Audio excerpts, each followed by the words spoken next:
vamos a ver rápidamente un poco del contexto histórico, el contexto social, el contexto político, el contexto religioso en el cual vivió Martín Lutero, que de alguna manera nos deja ver la providencia del Señor, de cómo fue encajando piezas en este puzzle para al final tener el panorama completo de lo que es la Reforma. Luego vamos a ver su vida y al final vamos a estar meditando un poco sobre las aportaciones que ha hecho Martín Lutero al mundo, ¿no? Entonces, en el contexto podríamos hablar de una parte histórica y política, ¿no? Varios elementos que confluyeron en esa misma época son los que están aquí expuestos. Por un lado, la invención de la imprenta, que ocurrió unos 50 años, 60 años antes de Martín Lutero, pero que este elemento, la imprenta, fue un elemento muy importante a la hora de divulgar las doctrinas reformadas de Martín Lutero. Así que sabemos que esto es providencial también. Por otro lado, también, pocos años después, hubo el descubrimiento de América, que de alguna manera también marcó el movimiento político que se generó no solamente en América, sino también aquí mismo en Europa. De hecho, después de la muerte de Fernando de Isabel, subió al trono como emperador Carlos V. Carlos V de Europa y Carlos I de España era el emperador de un gran imperio, un imperio muy poderoso, ¿no?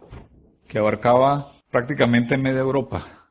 Este hombre, Carlos V, recibió de herencia de varios otros familiares que murieron más o menos por la misma fecha, el gobierno de todos estos países. Y en particular en el caso de Alemania, es importante señalar que era un país que estaba muy subdividido en regiones muy pequeñitas y cada una de esas regiones tenía su propio príncipe, su propio gobernador.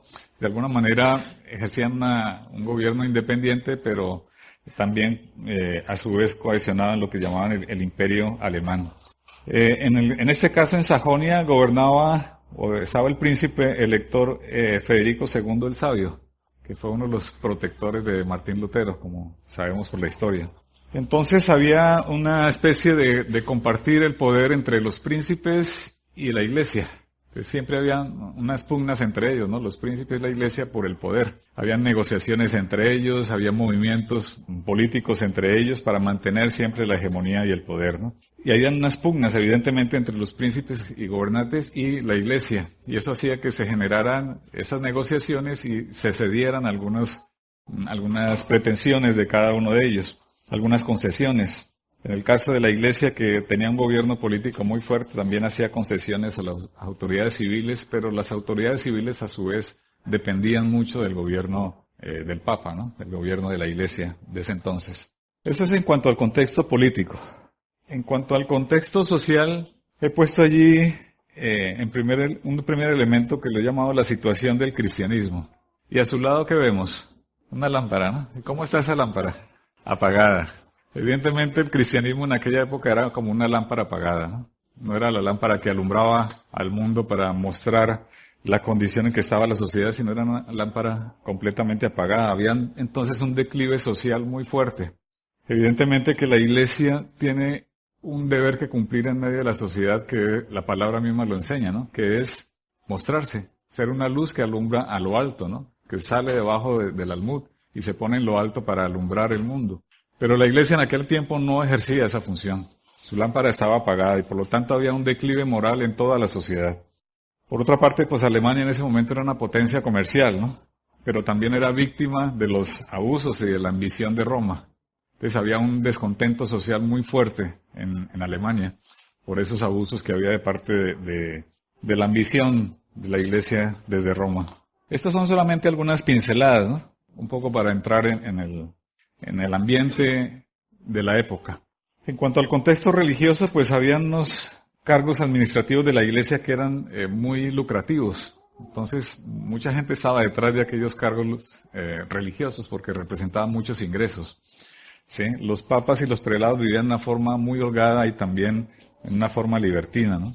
Nadie que no fuera sacerdote tenía la Biblia, podía tener acceso a la Biblia. O sea, estaba restringido a un círculo muy estrecho de personas de la iglesia. Y luego hubo el invento del purgatorio, que era un invento que resultó ser muy lucrativo, ¿no? Porque era una especie de sitio en el cual era posible sacar a las personas, a las almas, previo pago de algún dinero, y eso representaba muchos ingresos, ¿no? Porque toda la gente que había perdido a sus familiares, pues querían que sus familiares salieran de ese purgatorio y fueran al cielo. Y esto se podía lograr echando unas monedas en una alcancía, ¿no? En un cofre. Y luego estaba la venta de indulgencias, que fue como el punto clave de la reforma, ¿no? Esta parte de la venta de indulgencias, de las cuales vamos a hablar más adelante. Así que estaban estos tres elementos, el contexto político, el contexto social y el contexto religioso, que marcaban entonces que el camino estaba preparado para una reforma, para un cambio. Pero la Iglesia nunca quiso hacer ese cambio. A pesar de todos los avisos que hubo previamente y todo lo que anunciaba la necesidad de esa reforma, Roma nunca quiso hacer una renovación. De hecho, un siglo antes se habían levantado hombres como Juan Hus, por ejemplo, que exactamente un siglo antes, en 1415, pronunció estas palabras cuando estaba preparado allí para ser quemado en la hoguera, ¿no? Dijo, vas a asar a un ganso. Hus, en el idioma checo, significaba ganso. Entonces decía, vas a asar a un ganso, pero dentro de un siglo te encontrarás con un cisne que no podrás asar. Y justamente un siglo después, o sea, en 1517, comenzó la reforma por Martín Lutero, que era el cisne, ¿no? Que Juan Hus predijo. Muy bien, esto es un poco el contexto. Lo he hecho muy rápidamente. Efectivamente hay muchos rasgos allí del contexto que podríamos profundizar, pero no estamos en este momento con el tiempo suficiente para profundizar en ello. Entremos al segundo tema, que es la vida de Martín Lutero. Martín Lutero nació en Alemania, en un pueblo que se llamaba Eisleben. Sí, allí vemos marcado con una flechita la ubicación en el mapa de Alemania. Era un pueblito pequeñito, allí nació él. Estos son los padres, este es un retrato de sus padres. Los que vieron la película se van a dar cuenta que el padre es muy parecido, ¿no? Al que salía en la película. Él se llamaba Hans Luther y su esposa se llamaba Margarita, la madre de Martín Lutero. Los padres de Martín Lutero ejercieron sobre sus hijos una disciplina muy férrea. O sea que Martín Lutero creció en un ambiente muy estricto, muy rígido. Y esto para él representó un conflicto un poco más adelante porque él no podía ver a un Dios bondadoso a través de su propia historia como hijo, ¿no? Como hijo de estas dos personas. Cuando en particular se habla de que su madre era muy religiosa, ¿no? Cumplía muy fielmente todos los ritos de la religión. Así que esa era una de las preguntas. ¿Dios bondadoso y amoroso? Una pregunta que para él le costaba mucho responder, ¿no? ¿Cómo conjugar su misericordia infinita con su justicia también infinita? Eran las luchas que Martín Lutero tenía dentro de sí. Sin embargo, a pesar de esa rigidez de su niñez, de su crianza, nunca vemos hablar mal a Martín Lutero de sus padres. Siempre los honró, ¿no? En todo caso, estos son algunos, y voy a estar presentando algunas de las frases que pronunció Martín Lutero en sus conversaciones. Estas son un par de ellas. Desde mi niñez se me acostumbró a palidecer y espantarme siempre que oyera pronunciar el nombre de Cristo. Sí, a él se le mostró a un Cristo con un látigo en la mano, ¿no? Sí, la justicia de Dios solamente. Pues solo se me había enseñado a ver en él, un juez riguroso e iracundo. Pero también dice que mis padres fueron pobres. De hecho, el padre de él fue un minero que le tocó trabajar muy fuertemente. Y por eso el padre de él quería que Martín, que era el hijo mayor, creciera con un ambiente diferente, con unas posibilidades diferentes, e hizo todo el esfuerzo para que Martín Lutero se preparara, fuese a estudiar y tuviese un futuro mejor que el que él mismo tuvo. Dice Martín Lutero, mis padres fueron muy pobres, mi padre fue un pobre minero y mi madre llevó toda su leña a las espaldas. Así nos criaron, sufrieron duro trabajo. Ahora no lo haría nadie. Esto fue en el siglo XVI, ¿no? Podríamos decir hoy. Esa de su niñez. En cuanto a su juventud, más o menos a los 14 años sale de su casa a estudiar a otro pueblo. Se fue con un familiar por allí a estudiar a otro pueblito. Y dice que le tocaba ganarse su sustento cantando en una tuna estudiantil, que parece que era algo normal que ocurría en aquella época, que se reunían los muchachos y iban al frente de las casas a cantar y de las casas salían y les daban unas monedas, ¿no? Y con eso se ayudaba a sostener Martín Lutero. En 1501, o sea, cuando tenía unos 18 años, ya ingresó a la universidad y se graduó por ahí en el año 1505 como Magister Artium, que era un título que le permitía entonces ya ingresar propiamente a la facultad a estudiar alguna de las grandes carreras que había entonces. Las tres grandes carreras que había para entonces eran medicina, filosofía y derecho. Y su padre en particular quería que él estudiara derecho. Él quería que fuese un abogado, ¿no? Y esa era como la ambición que tenía el padre de Martín Lutero. Así que el 20 de mayo de 1505, Martín Lutero ingresa a la facultad de estudiar Derecho. Sin embargo, no se sabe por qué al mes siguiente, un mes después de haber ingresado a la facultad, él marcha a su casa para tener unos días de vacaciones. Estuvo allí en su casa de vacaciones y al regresar otra vez al sitio donde estaba estudiando el 2 de julio ocurre lo que más o menos conocemos de la historia de él, ¿no? Algo que transformó completamente sus planes de vida. La historia nos cuenta que él iba de camino a esta ciudad y se encontró con una gran tormenta, una tormenta que le hizo a él reflexionar sobre el sentido de la muerte, ¿no? ¿Qué significaba morir? Y claro, al enfrentarse a esa realidad a la cual todos nosotros estamos abocados, que es la muerte, entró en conflicto su vida, ¿no? Y tenía pavor, básicamente, porque él sabía que era pecador en el fondo y sabía que no tenía posibilidades de llegar al cielo. Entonces, en medio de sus luchas, él hizo una promesa, ¿no? La frase que él dijo fue: ayúdame Santa Ana que me haré monje. Entonces prometió hacerse monje. Esto para la familia de Martín Lutero pues fue un varapalo porque, claro, ya estaba estudiando Derecho y de pronto cambió, al mes de haber ingresado, cambió de planes. Su padre pues seguramente sufrió mucho por esta decisión, lo mismo que sus amigos, pero él cumplió la promesa que había hecho en ese momento. Así fue que el 17 de julio de ese mismo año ingresó al convento agustino en Erfurt, que era la ciudad donde él originalmente estudiaba. En la película, si la han visto algunos, encontrarán las grandes luchas que tenía Martín Lutero en ese periodo de estudio, de formación como monje, ¿no? Él se encerraba en su habitación y tenía esas luchas en su alma, en su interior, ¿no? Porque él sentía que su pecado lo abrumaba completamente y él no podría librarse de eso. Y era su lucha, ¿no? ¿Cómo me libro de este pecado si siempre el diablo me está atacando, ¿no? Dice que él tenía como enfrentamientos con el diablo allí en sus luchas, ¿no? No podía encontrar el perdón de Dios, se sabía pecador y no podía salir de allí. Pero había un vicario general allí que se llamaba Juan de Staupitz, que algún día le dijo esta frase que para él fue importante, ¿no? En su vida. Mira las llagas de Jesucristo y la sangre que ha derramado. Ahí es donde la gracia de Dios te aparecerá. En lugar de martirizarte por tus faltas, échate en los brazos del Redentor. Fueron las frases de este vicario. Junto con esas frases y todas las recomendaciones que este personaje le hacía a Martín Lutero, estaba el de estudiar la Biblia. Dijo, tenía que estudiar de verdad la palabra de Dios. Así que en aquel tiempo Martín se dedicó a estudiar la palabra de Dios. Estudió la Biblia, estudió la historia de los grandes padres de la iglesia. En aquel tiempo aprendió el griego y el hebreo y se dedicó a eso, ¿no? A estudiar fielmente la palabra. Algunas de las frases que él comenta en sus conversaciones están allí escritas, ¿no? En el convento se familiarizó de tal forma con la Biblia que sabía lo que había en cada página y podía hallar inmediatamente cualquier pasaje. Esto es un elemento importante para nosotros, ¿no? Él dominaba la palabra, la estudiaba con tal anhelo que dice que sabía dónde encontrar cada pasaje de la palabra de la Biblia. Y esta frase es interesante, dice: ningún estudio me placía entonces como el de la Sagrada Escritura. La física de Aristóteles la leí con gran repugnancia, y el corazón se me abrazaba cuando podía finalmente volver a la Biblia. Pongo esta frase aquí porque es relevante para nosotros, es una enseñanza que nos deja la historia de Martín Lutero, que es el amor por la palabra. Martín Lutero amaba la palabra de Dios. Cada día la estudiaba con mucho esmero. Para él era lo más importante.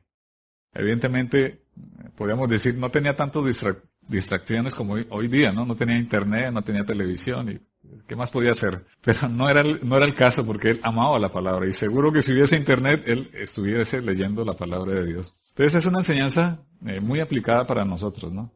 ¿Qué tanto amamos nosotros la palabra de Dios? ¿Qué tanto la memorizamos también? Es sorprendente que hoy día se memoriza muy poco la palabra de Dios. Si yo preguntara hoy, ¿cuántos versículos se aprendieron esta semana? Seguramente sería muy pocos, ¿no?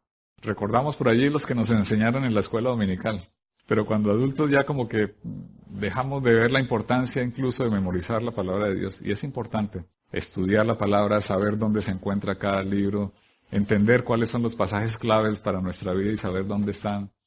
Eso es importante porque nos estamos empapando de esa palabra. Y es una de las maneras por las cuales al empaparnos en la palabra podemos vivirla, ¿no? Es imposible vivir la palabra si no la conocemos, si no la vivimos, si no la estudiamos, si no la amamos. Es imposible vivirlo. El 3 de abril de 1507 se ordena sacerdote Martín Lutero. Después de su ordenación, entonces él se hace profesor. Y allí mismo en Erfurt inicialmente se le asignó como profesor de teología.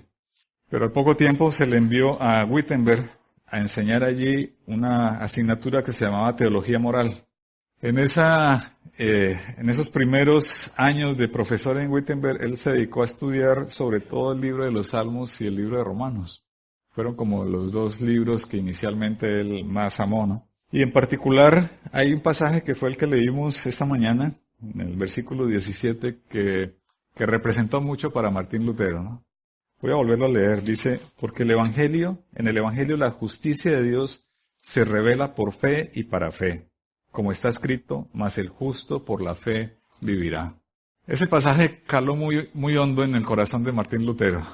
De hecho, algunos estudiosos de la vida de Martín Lutero dicen que en ese momento, en esa época, fue cuando Martín Lutero se convirtió al Señor, de verdad, ¿no? Porque entendió cuál era la gracia de Dios, ¿no? Su gracia infinita. Estando de profesor allí en Wittenberg, lo enviaron a Roma. Él hizo un viaje a Roma. Él iba con mucho anhelo a esta ciudad, a conocerla, porque era el centro religioso, ¿no? Así que todos los religiosos de la época querían alguna vez venir a Roma y conocer de cerca qué era esta ciudad. Evidentemente se llevó muchas sorpresas, ¿no? Porque no era una ciudad santa, ni mucho menos. Sí, era una ciudad con muchas perversiones. Sin embargo, aun cuando algunos dicen que el viaje a Roma marcó en Martín Lutero su inicio del cambio, de la reforma, realmente los pensamientos que él dijo sobre este viaje no nos indican eso realmente. Él fue a Roma y evidentemente encontró allí esta disconformidad, digamos, con la palabra en que vivía aquella ciudad. Pero en todo caso para él fue un viaje como el de muchos otros peregrinos. Él en alguna parte dice, yo fui en Roma un santo loco. Corrí por todas las iglesias y rincones y me creí todo lo que allí se mentía, ¿no? También celebré en Roma misas y casi me daba pena que aún vivieran mi padre y mi madre, pues con mucho gusto los hubiera sacado del purgatorio con mis misas y con otras obras y oraciones aún más excelentes. O sea que él en ese momento todavía tenía una credibilidad en la iglesia, ¿no? En la iglesia romana. ¿Por qué? Porque la razón que tenía Martín Lutero de ir a Roma era esta segunda que aparece allí. El fin principal de mi viaje a Roma fue mi deseo de hacer una confesión general. Él creía que yendo a Roma y confesándose allí en esta ciudad, él podía librarse de todas sus angustias, ¿no? De todos sus pecados. Sin embargo, falló la esperanza de librarse de sus angustias interiores por medio de una confesión general. Él dice que los confesores que les tocó eran personas muy incultas que no sabían ni qué decirle, ¿no? Entonces él salió allí un poco como defraudado de este viaje de Roma, pero más que por ver el pecado y la maldad en Roma, porque no logró satisfacer esa necesidad interior que él tenía, ¿no? De perdón. En Wittenberg, en 1512, fue nombrado Lutero como predicador de la orden y el 19 de octubre se graduó de doctor en teología. Fue el máximo grado que obtuvo. Y de allí entonces pudo ya ser, digamos, profesor titular propiamente en esta universidad, que era una universidad de reciente creación, a propósito, ¿no? Fue creada por Federico III. Y no era una universidad muy famosa. De hecho, Martín Lutero fue el que le dio fama a Wittenberg, a la Universidad de Wittenberg. Él desarrolló en sus clases estas 4 materias que aparecen allí. Salmos, el estudio de los salmos entre el 13 y el 15, 1513 y 1515. Luego Romanos, también un par de años, Gálatas y Hebreos, que fueron, vuelvo y repito, los libros que él más apreció, ¿no? Los Salmos, Romanos, Gálatas y Hebreos. Y luego en alguna parte señala que conociendo Romanos, Gálatas y Juan era más que suficiente para entender qué es la realidad del Evangelio, ¿no? Bien, algunas otras frases de Martín Lutero. Si quieres hacerte cristiano, toma la palabra de Cristo y sabe que nunca te la aprenderás del todo. Y tendrás que confesar conmigo que aún no sabes el ABC de la Biblia, ¿no? Si valiera gloriarse, también yo podría gloriarme, pues en este estudio he pasado días y noches, pero tengo que quedarme discípulo en esta ciencia. Diariamente empiezo de nuevo como un alumno de primeras letras. Él nunca se consideró demasiado en su ego, ¿no? Siempre se vio necesitado de la palabra. Por eso cada vez que se acercaba a la palabra, se acercaba con ese deseo de aprender. No que se las sabía todas, a pesar de que era quizás uno de los hombres que más estudiaba la palabra entonces. Siempre se acercaba con esa necesidad, con esa hambre de aprender de la palabra, ¿no? En aquella época, al estar enseñando aquellos libros de la Biblia, él desarrolló entonces su teología, ¿no? Porque claro, al estudiar estos libros, él confrontó la realidad de la palabra con la realidad que se vivía en la iglesia y encontró que había algo que no encajaba, ¿no? Hay algo allí que no cuadra. Y entonces comenzó a desarrollar esta teología que no es otra cosa que estudiar el Evangelio. Porque de hecho la teología de Martín Lutero, la de Juan Calvino, no es nueva, ¿no? Es el Evangelio del Señor. Él no se inventó absolutamente nada. En todo caso, él cuestiona entonces los temas de la penitencia y las buenas obras para salvación, que era uno de los elementos doctrinales de la Iglesia católica, muy fuertes. La doctrina de la justificación solamente por la fe. Empezó a enseñar que la salvación era un regalo, un don de Dios, que era otorgado solamente por los méritos de Jesucristo, por ningún otro mérito, y que era recibido solamente por la fe. Y también la importancia de la confesión y el arrepentimiento de nuestras maldades, ¿no? Que eran esenciales para la vida cristiana. Fueron como los pilares de su construcción teológica de Martín Lutero. Por aquella época apareció este personaje, Johann Tetzel, un enviado del Papa de entonces que era León X. Juan Tetzel estuvo encargado entonces de recoger o de vender todas las indulgencias, ¿no? Entonces él vendía esto a cambio de dinero y pronunciaba unas frases que eran totalmente heréticas, ¿no? Que no tenían nada que ver con la Biblia, con lo que enseña la palabra de Dios. La idea era recoger fondos, por un lado, para construir la Basílica de San Pedro en Roma y por otra, para seguir aportándole al que tenía el gobierno en aquel entonces en la región, para mantenerlo siempre controlado. Algunas de las cosas que predicaba este personaje se señalan aquí, ¿no? Él andaba con un crucifijo y decía que ese crucifijo era tan eficaz como la misma cruz de Cristo. Y luego decía otra serie de cosas, ¿no? Yo os daré burlas para perdonar hasta los pecados futuros.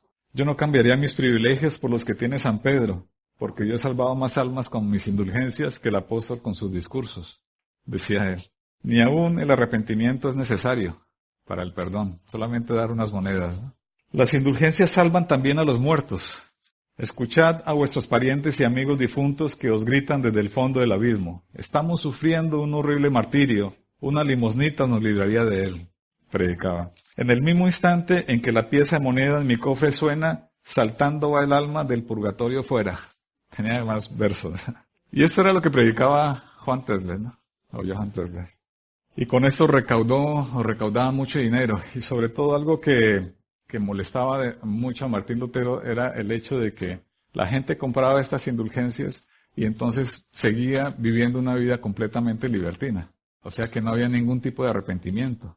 Pareciera que las personas satisfacían su necesidad de perdón solamente dando esa limosna y las promesas de que recibían el perdón y el perdón de todas sus faltas y además sacaba a sus familiares del purgatorio. O sea, iban en contra absolutamente del Evangelio de Jesucristo. Esta razón o este hecho de las ventas de indulgencias fue lo que llenó la copa de Martín Lutero. Fue así como el 31 de octubre de 1517, él fue a la puerta de la catedral de la ciudad de Wittenberg y clavó allí en la puerta sus 95 tesis.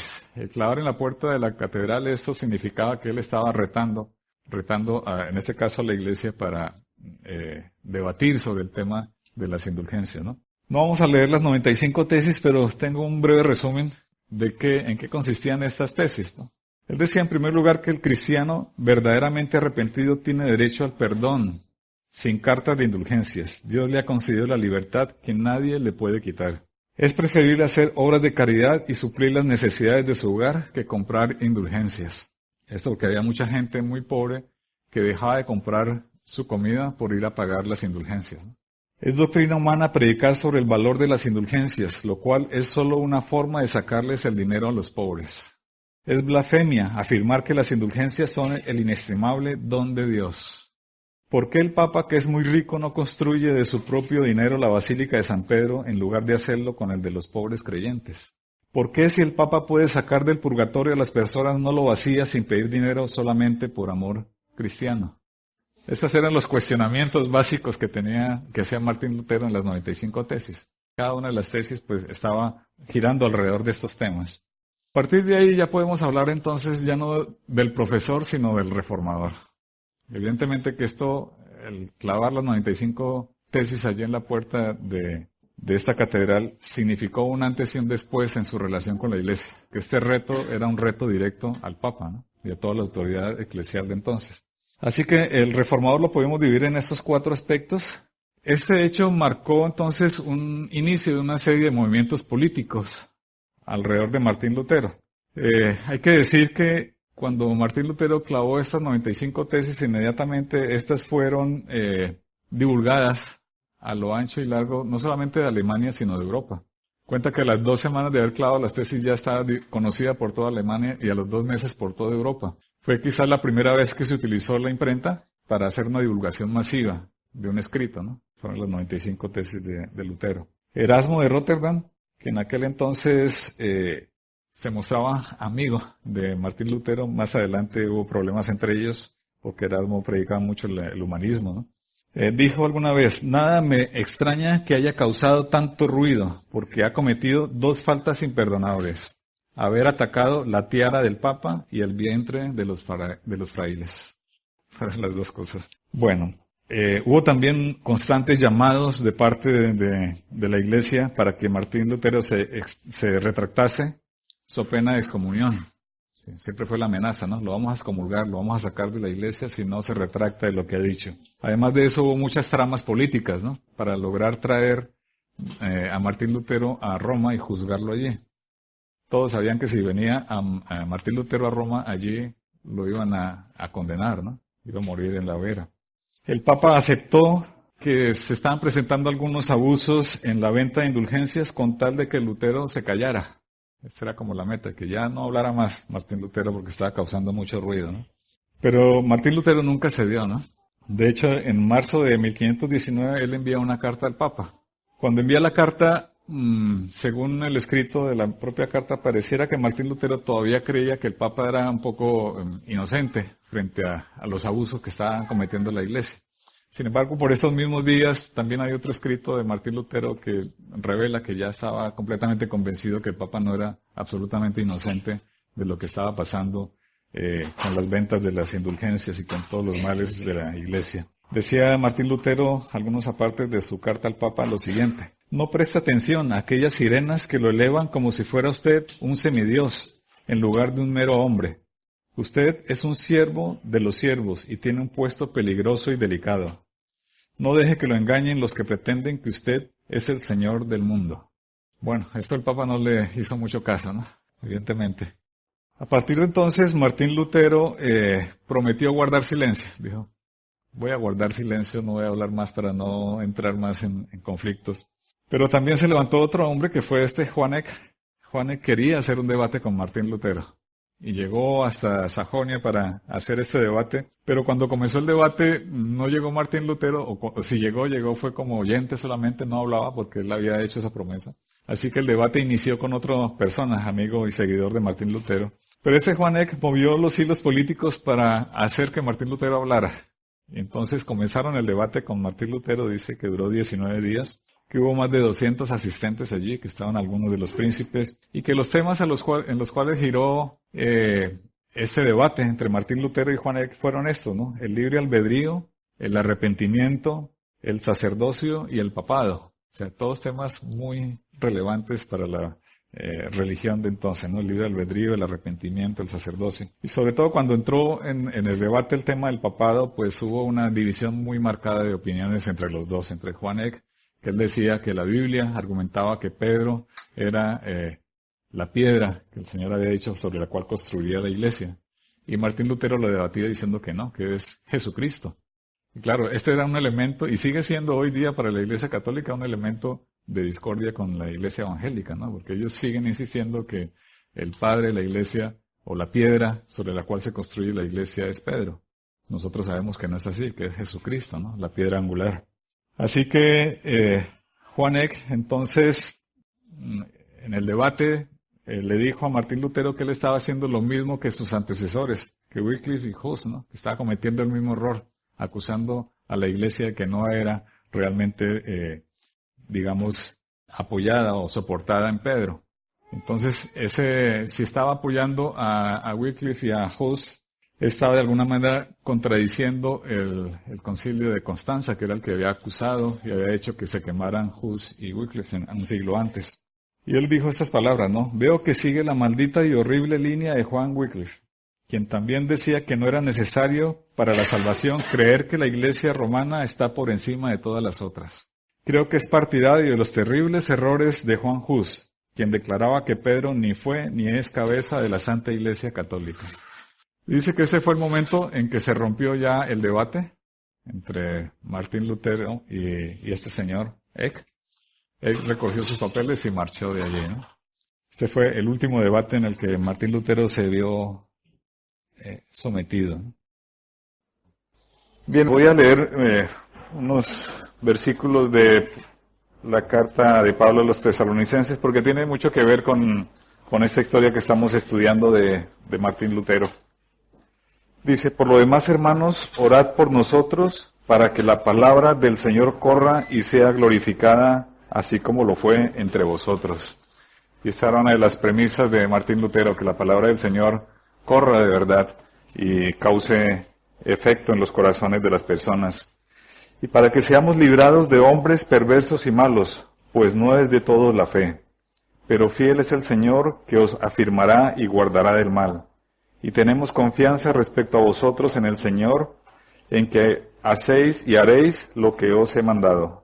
Y el Señor encamine vuestros corazones al amor de Dios y a la paciencia de Cristo. Amén. Bueno, hay varios hitos en la vida de Martín Lutero que todos podemos reconocer. Uno de ellos pues fue el viaje a Roma. Bueno, en primer lugar ese encuentro que tuvo con su propia corazón perdido cuando iba de camino nuevamente a sus estudios, y cuando vio como de cerca la muerte, y entonces él dijo, bueno, aquí tengo que arreglar las cosas porque la muerte puede ser inminente en cualquier momento, ¿no? Ese fue un momento importante en la vida de Martín Lutero. Luego el viaje a Roma también fue otro hito importante. El colgar las 95 tesis allí en la catedral, en las puertas de la catedral de Wittenberg, fue otro momento importante en la historia. Este debate que tuvo con Juan Eck fue otro momento importante. Y bueno, poco a poco, entre un momento y otro, vamos viendo cómo el Señor iba actuando en la historia y pues en la propia vida de Martín Lutero, encaminándolo hacia lo que el Señor mismo tenía previsto, que era volver a alinear a la Iglesia del Señor con la palabra, ¿no? Con el Evangelio. Llega un momento en que ya no había posibilidad de conciliación entre la postura de Martín Lutero y la postura que seguía manteniendo la Iglesia. Y pues fruto de esa imposibilidad, pues se da la excomunión de Martín Lutero, que también fue un momento importante en la vida de Martín Lutero. Nosotros la pasamos un poco deprisa, pero realmente suponemos que para el propio Martín Lutero fue un impacto grande el recibir esta burla del Papa, porque en la intención de Martín Lutero nunca estaba el hacer una escisión de la Iglesia, una división de la Iglesia, él no lo quería. Él quería era que la Iglesia fuese reformada, fuese cambiada y vuelta otra vez hacia la línea que trazaba la propia palabra, ¿no? Del Evangelio. Entonces suponemos que para Martín fue un golpe fuerte, un golpe duro el recibir la excomunión del Papa, porque esto significaba ya la ruptura completa, la expulsión de la Iglesia de parte del Papa hacia Martín Lutero. Y esto ocurrió en el año 1520, hacia mediados del año. Y hacia finales, en diciembre, ya Martín Lutero, que había recibido un plazo de 6 meses, públicamente quema la bula del Papa. Dice, para mí esto no es importante, ¿no? Y hace esta frase que está allí, ¿no? Por cuanto has turbado al Santo y Señor, el fuego eterno te turbe y te consuma. Con esa frase él deposita o echa la bula del Papa en el fuego y la quema. Esto pues ya es definitivamente la ruptura total con la Iglesia, ¿no? A partir de ahí, pues, con la excomunión prácticamente quedaba sentenciado Martín Lutero. Recuerdan que la Iglesia ejercía un poder político también impresionante y podía tomar decisiones sobre la vida de las personas. Evidentemente, Martín Lutero corría entonces peligro en su integridad, ¿no? Hacia el año 1521, el emperador de entonces, que era Carlos V, el emperador de toda esta tierra que vimos en la última clase, era un emperador que tenía mucho poder, que recibió de herencias muchos reinos. Él cita a una asamblea de todo el reino. Esto lo llamaban la Dieta, y la cita en esta ciudad de Worms. Iban a tratar asuntos de Estado. Y uno de los asuntos de Estado importantes en ese momento era el caso Lutero. Así se denominaba, ¿no? El caso Lutero. Había que tratar con este tema porque Lutero, la posición de Lutero estaba creciendo entre el pueblo, sobre todo en Alemania, particularmente, así que era un riesgo que había que atajar de alguna manera. Entonces citan a esta Dieta de Worms a Martín Lutero para tratar su tema.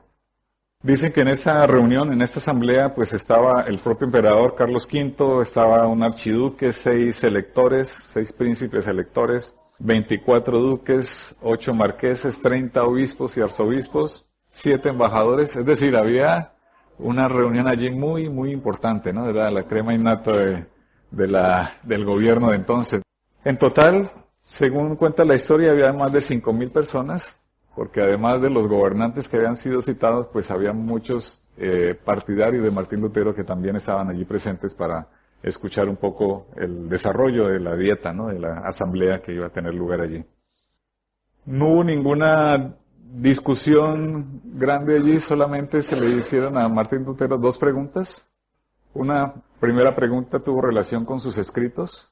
En la mesa, dice la historia que en la mesa del sitio de reunión habían puesto todos los escritos de Martín Lutero, que ya para entonces eran bastantes. Y la primera pregunta era si él había escrito todos los libros que estaban allí. Martín Lutero pues comienza a explicar uno a uno, no lo dejaron terminar, pero en general él trataba de explicar las razones por las cuales había escrito cada uno de estos libros. Y la segunda pregunta era si él se retractaba de lo que había escrito. Todo el mundo pues estaba allí atento a la respuesta de Martín Lutero. Le insistieron a Martín Lutero, él pidió un plazo, que le dieran un plazo de un día para pensárselo nuevamente. El siguiente día vuelven a formularle la pregunta. Él trata de ampliar la explicación, pero lo presionan mucho para que responda exactamente a la pregunta que se le formula, si se retracta de todo lo que había escrito en sus libros. Entonces él responde, en la película se muestra a un Martín Lutero un poco dubitativo, pero él era una persona con un temperamento y unas características muy firmes, ¿no? La Dieta de Worms lo que pretendía era esto, ¿no? Había 2 grandes instituciones, que era el Estado y la Iglesia. La Iglesia ya había fijado su sentencia a través de la bula de excomunión del Papa, y ahora estaban llevando a que el Estado también dijera su propia sentencia, ¿no? Que estuviera alineada con la del Papa.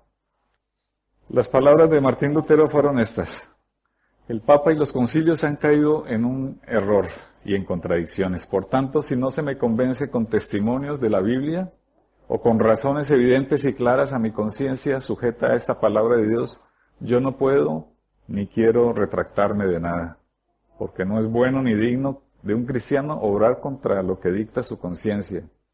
Aquí estoy y no puedo hacer otra cosa. Que Dios me ayude. Fueron la respuesta de Martín Lutero. Evidentemente, como les decía, había allí un grupo de personas seguidoras de Martín Lutero que seguramente se regocijaron al escuchar estas palabras porque ya conocían cuál era la posición de Martín Lutero. Y allí se estaba reafirmando en una situación en la que estaba en peligro su vida. O sea, allí la sentencia ya estaba determinada.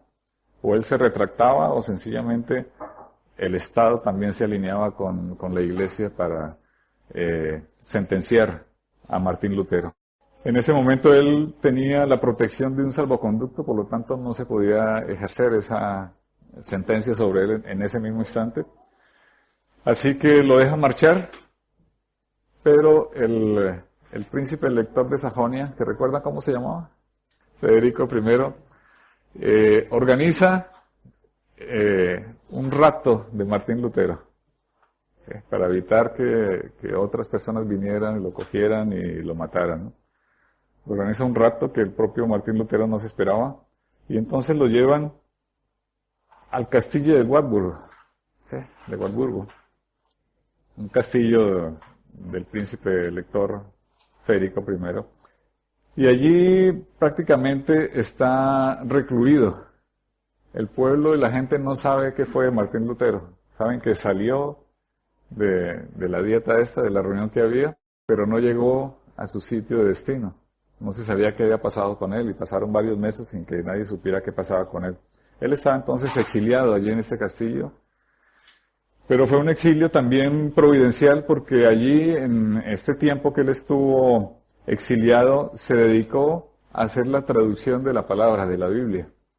Pues ya habían traducciones, evidentemente, de los idiomas originales al latín y a otros idiomas, pero la intención de Martín Lutero era que la palabra llegase a todo el pueblo, que cada persona pudiese abrir la palabra y leerla, entenderla, interpretarla, porque esa era una de las premisas que él como cristiano había llegado a entender a partir de su propia lectura de la palabra, ¿no? La palabra era para todos, no era para un grupo escogido y selecto, era para todos.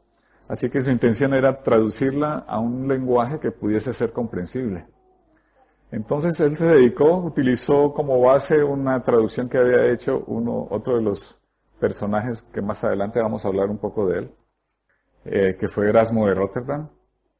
Y bueno, a partir de ahí él tradujo la Biblia. Dicen que él salía al pueblo a escuchar un poco cómo era que hablaba la gente en el pueblo común y corriente, en las conversaciones cotidianas, para utilizar el mismo lenguaje. Así que, de hecho, fue una de las grandes aportaciones que hizo Martín Lutero a la literatura, que fue un poco sentar las bases del idioma alemán moderno, que se conoció entonces, ¿no? Fue a través de la traducción de la palabra de Dios. Ahí vemos una foto de la Biblia de Lutero, ¿no? Ya una vez impresa. La primera edición, entonces, se publicó en 1521, 3.000 ejemplares.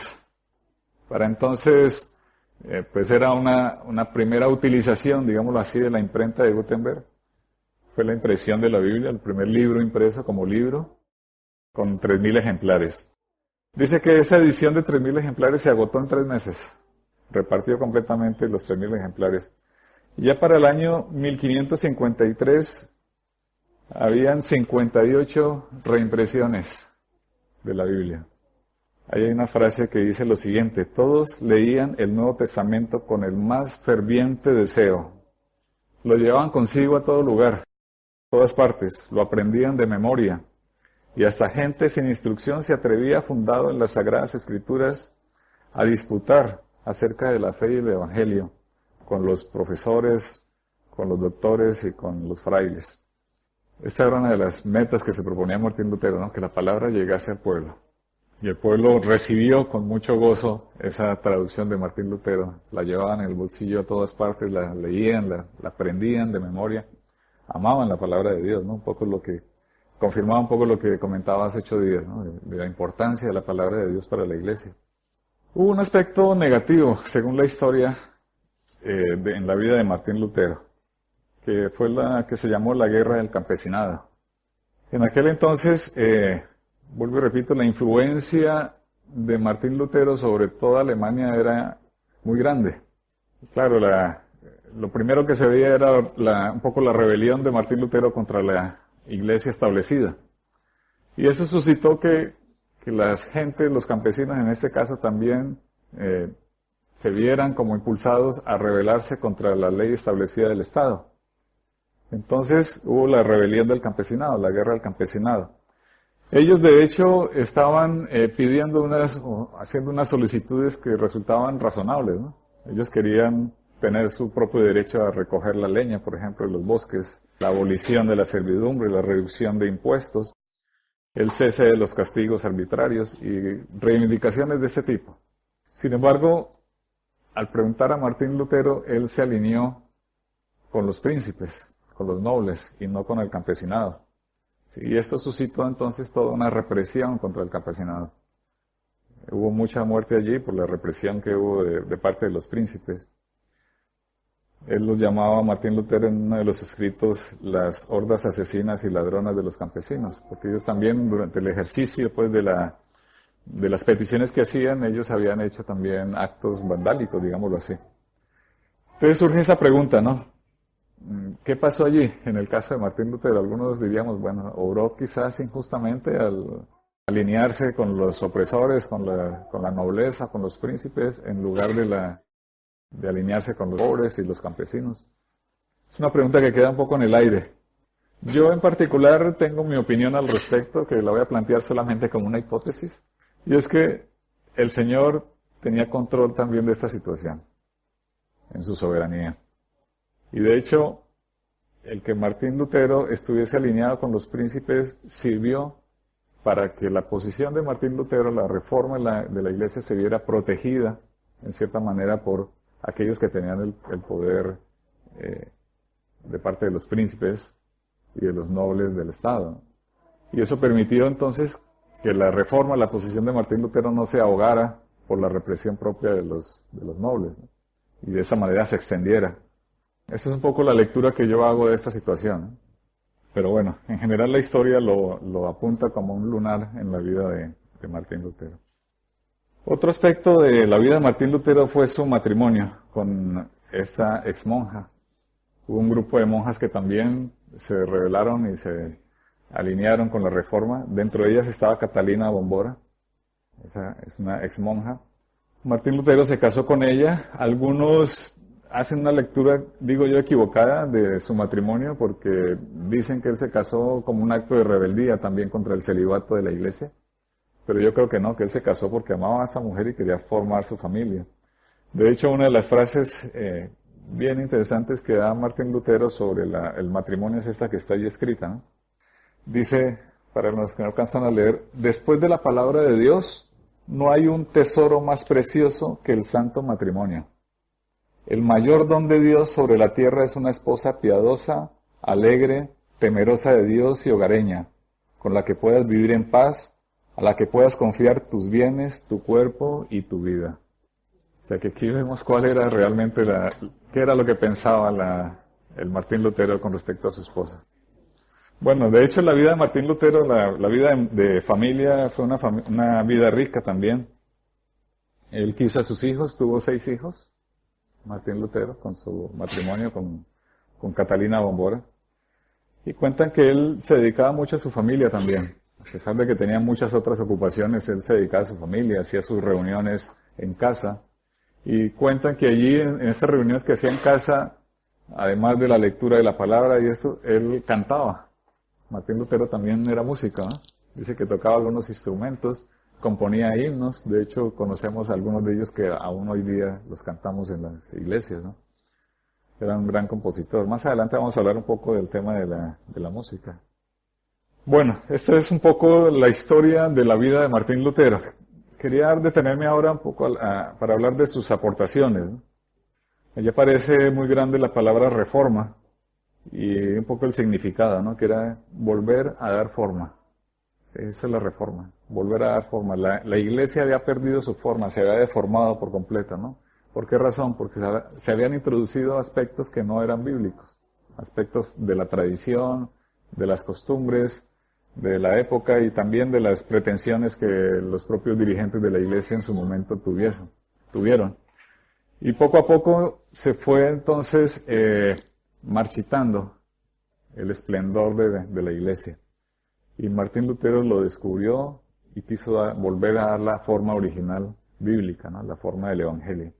Esa fue la gran aportación de Martín Lutero, de impulsar la reforma de la iglesia. Por otro lado, Martín Lutero, el pensamiento tuvo un impacto importante en toda la sociedad y la cultura del occidente, ¿no? Comenzando desde Alemania y luego expandiéndose a todo el mundo occidental. Se abrió el camino a lo que llamamos la libertad de conciencia. Se despolitiza la iglesia y se descleriza el Estado. Fue otro aporte de Martín Lutero. construye los pilares de la Declaración Universal de los Derechos Humanos, la libertad de conciencia, la vida digna, la justicia. Y algo interesante es este aspecto que señalo allí. Martín Lutero se centró en atacar la doctrina, más que a las personas fue la doctrina. Entonces le preguntaban por qué razón, ¿no? Más que la conducta del individuo fue lo que pensaban. Lutero entonces se refiere a John Wycliffe y a Juan Hus diciendo que ellos han fustigado solo la conducta, refiriéndose a la conducta de los papas, han fustigado solo su conducta, pero cuando se ataca la doctrina es cuando se agarra el ganso por el pescuezo. ¿Se recuerdan la frase del ganso y del cisne, no? En su momento de Juan Hus. Y yo creo que esta estrategia de Martín Lutero es muy relevante aún para nosotros, ¿no? O sea, si nosotros criticamos solamente la conducta de los individuos, nos hacemos humanistas, ¿no? Porque estamos tratando un poco con la forma de ser de las personas. Pero lo realmente importante es la base sobre la cual se fundamenta la conciencia y el conocimiento y las actitudes de los individuos, ¿no? Que es la doctrina. ¿Qué doctrina de vida tiene la persona? Y esto fue lo que Martín Lutero atacó, la doctrina. Y esto es una estrategia fundamental, ¿no? Creo que también como iglesia debemos tenerla en cuenta. Y la otra razón por la cual él dice que atacaba la doctrina más que la conducta es porque la conducta desviada de la iglesia se había vuelto natural. O sea, todos la asumían como la normal, cuando no era lo normal, ¿no? O sea, ya se veía que eso era así, que no había mucho que hacer. Era común en la cultura cristiana de la época, especialmente entre los principados. Y entonces esto también nos lleva a pensar la importancia que nosotros debemos darle a estar revisando permanentemente, reformando continuamente, como dice el eslogan, nuestra posición doctrinal frente a la palabra. ¿Por qué razón? Nosotros como seres humanos tenemos una naturaleza que siempre tiende a deformar la creación de Dios. Nuestra tendencia es al mal. Se crean instituciones con unas intenciones muy buenas y al cabo de poco tiempo vemos cómo se ha ido pervirtiendo las instituciones, las formas que crea la gente, los seres humanos, porque esa es nuestra naturaleza, ¿no? Y eso pasó con la iglesia, se fue pervirtiendo porque entraron a jugar papel importante las posiciones de los hombres antes que la posición de Dios establecida en la palabra. Así que esto también nos llama la atención y es una aplicación que tenemos hoy de la posición de Martín Lutero para nosotros como iglesia, de estar continuamente con los ojos abiertos, revisando, que realmente nuestra posición siempre se mantenga alineada con la palabra de Dios. Hay que filtrar nuestra posición siempre con la palabra de Dios, porque en cualquier momento o poco a poco nos podemos ir apartando de lo que el Señor dice de su palabra y podemos caer en situaciones como las que criticaba Martín Lutero. Otra de las aportaciones es la forma bíblica, evidentemente el Evangelio, que es a lo que realmente debe dedicarse la Iglesia. Se dice que Martín Lutero fue el reformador de la justificación. La doctrina de la justificación solo por la fe, y esa era como la columna central de la posición teológica de Martín Lutero, la justificación solo por la fe. La salvación es un regalo de Dios, un don de Dios, dado por la gracia a través de Cristo y recibido solamente por la fe. La confesión y el arrepentimiento verdaderos son esenciales en la vida de fe, en la vida cristiana.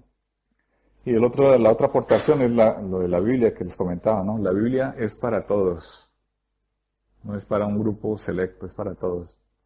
Podríamos resumir en síntesis en estos 7 puntos lo que aportó Martín Lutero en su vida, ¿no? El redescubrimiento de la fe evangélica, de la fe bíblica, el redescubrimiento de la Biblia, tanto el Antiguo como el Nuevo Testamento, como base de la doctrina y de la vida cristiana, por encima de cualquier otra consideración de tipo humano, el redescubrimiento del perdón y la salvación por la gracia o el favor de Dios, la lectura y el estudio de la Biblia en la lengua materna, en la lengua vernácula, que fuese entendible por todos, el derecho de interpretar la Biblia aún por las personas más sencillas.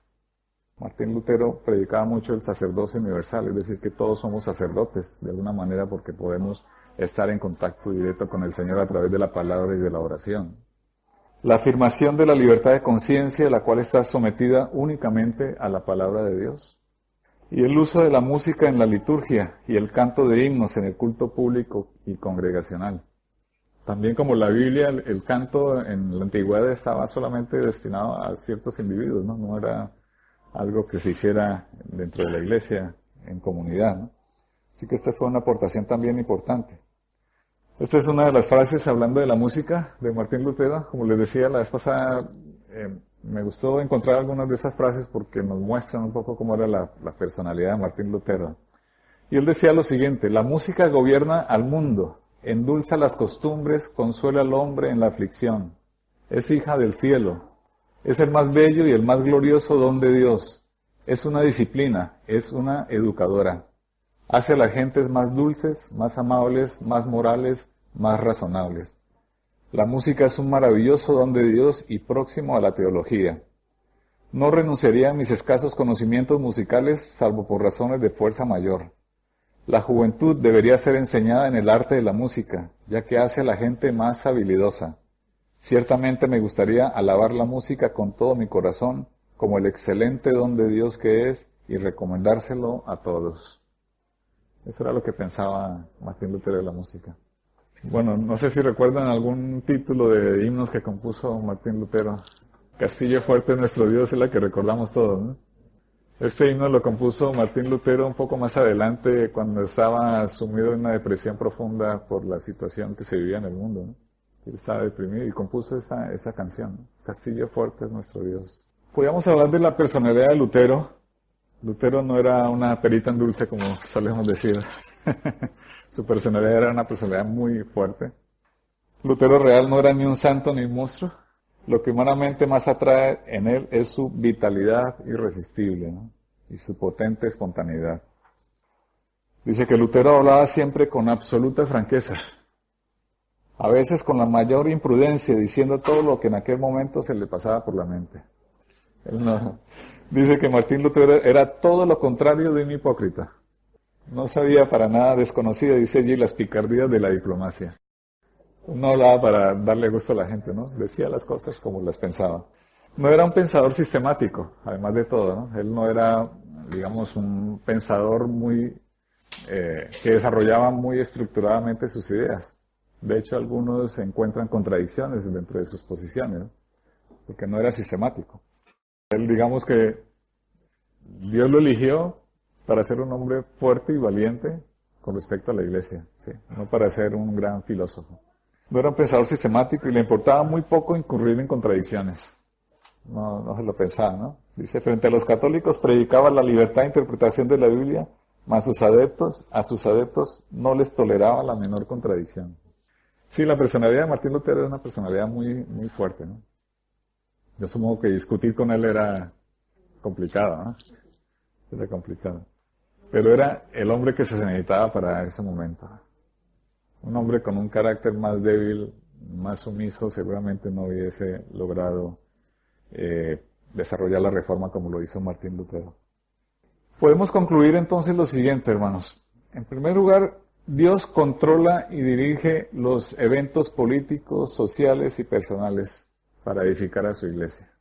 Las puertas del Hades no prevalecerán contra la iglesia, dice la palabra, ¿no? Y eso es verdad y lo vemos claramente evidenciado en la historia de la reforma de Martín Lutero. Aprendemos a que debemos sujetar nuestra conciencia a la palabra de Dios, cueste lo que nos cueste. Aprendemos que Dios usa a vasos de barro para hacer su obra en el mundo. Aprendemos el valor de Dios por encima de nuestros temores a los hombres. Y aprendemos también, como parte de la Iglesia de Cristo, que debemos estar siempre vigilantes para que siempre estemos sujetos a la palabra y solo a la palabra. Es un poco el resumen, las conclusiones de la vida de Martín Lutero.